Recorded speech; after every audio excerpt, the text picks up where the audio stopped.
7. I thought I'd put together this lesson just so you're really clear about what to do for your assessment. So we've got the web page that you're working on the left hand side here, and we've also got the assessment sheet here. So let's just have a quick read through this.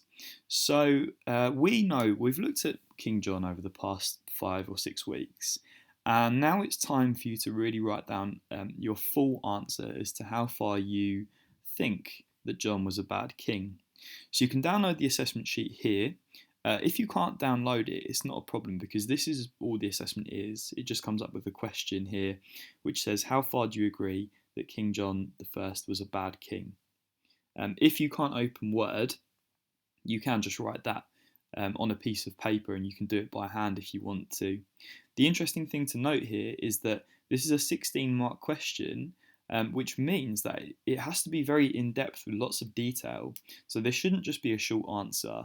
The other crucial thing to note about this as well is you get an extra 4 marks for your spelling and grammar. So that means that your spelling needs to be correct all the way through, and your grammar needs to be correct as well. So you need to show that you've got good use of both spelling and grammar.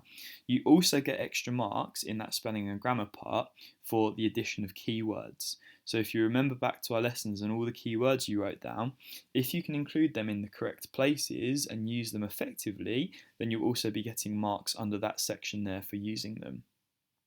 Okay, so let's keep going through it. You can see on the web page here that you've got the question in the green box.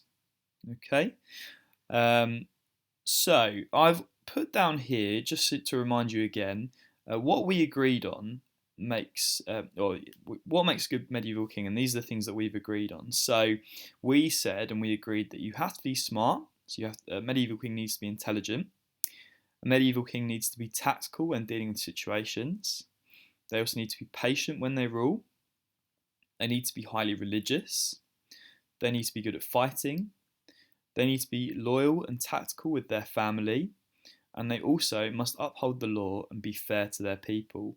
And all the way through, we've been looking at the evidence and stopping and thinking, well, how far has John shown that he can do these things? And as we've seen, it's debatable as to whether or not he could do them or couldn't do them. There are clear reasons for both. So how should you begin to structure this assessment question? Well, I've put it down here. So what I would suggest you do is pick out 4 things that makes a good medieval king. So out of our list of 7 here, pick out 4 that you think you could talk about for King John I. So for instance here, you might want to talk about maybe how smart he was, how religious he was for your 2nd paragraph, how good at fighting he was for your 3rd paragraph, and finally maybe how fair he was for his 4th paragraph. So you can pick any ones you want, but that's just a little example about 4 you could pick out. So as it says here, each quality should take up 1 paragraph of writing.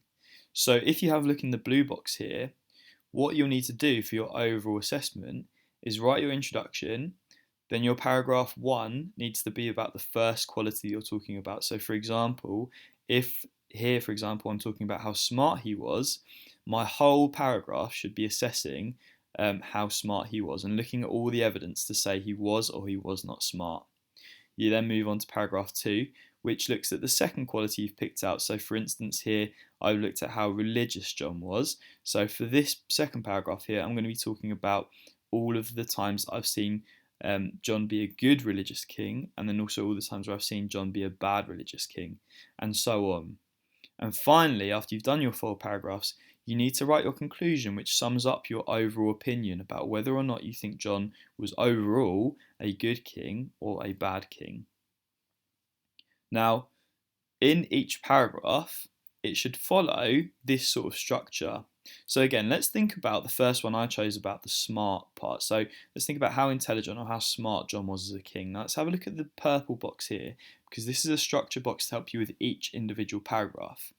So what I would say here is, well, let's actually write it, shall we? Let me write it in the box here. So let's say that a medieval king was expected to be smart. I'll zoom in just so you can see this a bit easier. Okay, a medieval king was expected to be smart.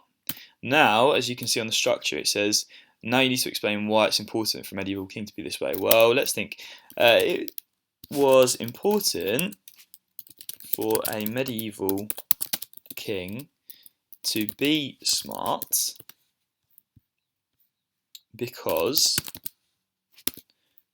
well, why was it important for a medieval king to be smart? Well, we discussed that in the very first lesson. We know it's important for a medieval king to be smart because he is in charge of lots of people in his country, and he needs to be aware about how to rule them. He's also got to rule, he's got to rule with a lot of other people, so he needs to be very intelligent in situations into how he deals with things. So I can just maybe give a brief outline as that. So a medieval king was expected to be smart. It was important for a medieval king to be smart because he would have ruled over plenty of people and would have needed to be intelligent in the situations that presented themselves to him.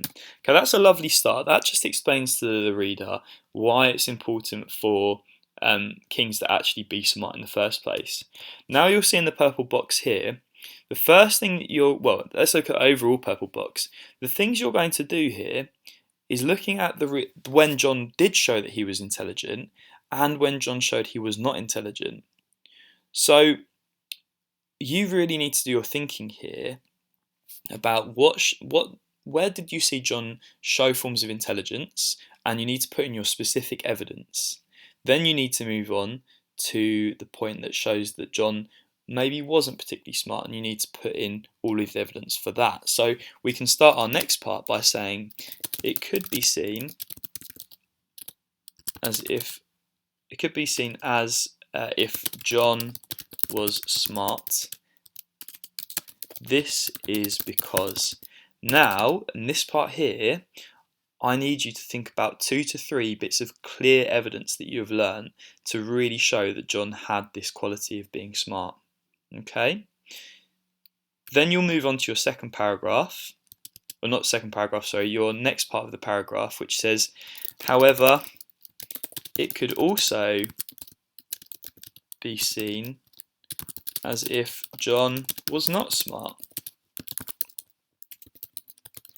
This is because, and again here, you'll be including all of your evidence to really say why John didn't show intelligence or how he didn't show he was smart in his situation. Now, the really crucial thing is after you've put in all the evidence for and against, you need to write your conclusion on this paragraph. So you say, overall, John was not intelligent or smart, sorry.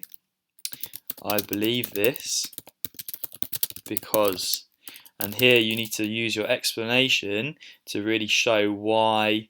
For instance, if we're going to argue that he was not smart, then we will say John was not smart. And you say, I believe this because, and you explain why the evidence here for the fact he wasn't smart is actually more important than here because he was smart. Okay, so that's the part of your essay where your analysis comes in, and that is where you get quite a lot of your marks. So you get a lot of marks for your evidence and specific evidence, but you also get a lot of marks for your analysis and specific analysis there, and really well weighted analysis in your argument. Okay, so you need to do this 4 times. Okay, so you do it once here for whichever part you want to do, and then you need to pick out another 3 and do it 4 times. Okay, then at the very end you need to write your conclusion, and this is the really important part because it tells you your overall opinion. So you can start your conclusion by saying, overall, I believe that John was or was not a good king.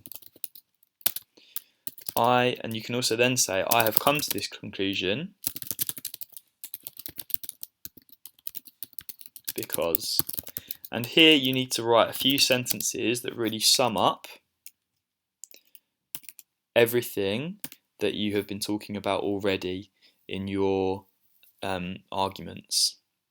So the structure of this essay can be a little bit tricky, but if you follow the specific guidelines I've just spoken about there, you use this purple box for every single paragraph you write, and you use this blue box for your main structure overall, you should come up with some very, very good grades.